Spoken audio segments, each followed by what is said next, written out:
Vous connaissez l'expression « les langues se délient ». Eh bien, certaines d'entre elles se délient en ce moment plus que d'autres grâce à cette humble chronique. À propos des élections, figurez-vous.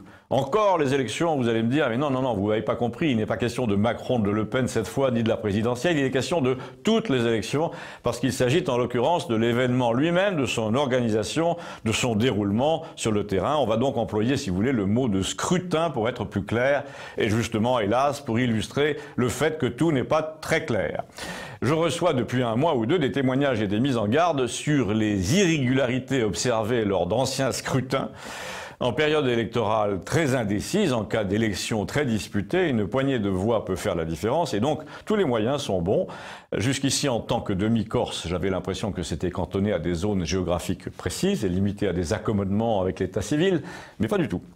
Et je reçois de partout des témoignages troublants, dont j'extrais deux exemples qui représentent assez bien deux familles de manipulation d'un scrutin. La première famille, c'est carrément le bourrage des urnes, ou la manipulation de résultats, une technique vieille comme le monde, vieille comme un congrès de l'AMNEF, par exemple. Pendant le vote, on vous dit que vous pouvez aller déjeuner, mais vous n'avez pas envie. Alors on insiste, on vous dit « mais si, vas-y, je vais rester avec Gilbert, on mangera un sandwich à 15 heures ». Ça fait rien. Mais vous restez quand même dans la pièce où se trouve l'urne et vous dites que c'est vous qui irez manger le sandwich à 15 heures et vous bougez pas. Et curieusement, cette année-là, paf, c'est un maire de droite qui sort. Mais je me fais sûrement des idées.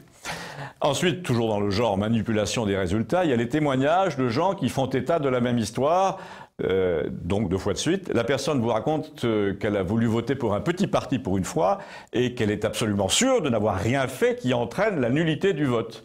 Or, après le dépouillement, aucune voix n'est affectée au petit parti en question dans la liste.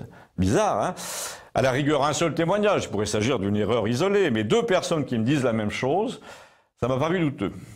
Et puis il y a le cas de ces gens qui n'ont pas toutes leurs capacités. Et ils sont extrêmement nombreux.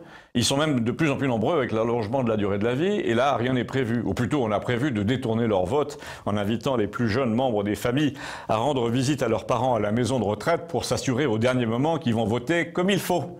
J'ai reçu d'un village des Alpes, par exemple, une protestation à propos d'un handicapé qui était autorisé à voter alors qu'il appelait tout le monde papa et maman, c'était notoire. Mais je vous rappelle que les socialistes ont essayé de faire passer en douce en janvier une proposition de loi selon laquelle les juges n'avaient plus le droit de les empêcher de voter. De voter pour qui? Ben justement, vu l'origine de la loi, on commence à s'en douter. Et si vous avez des anecdotes de scrutin, je suis très preneur, merci.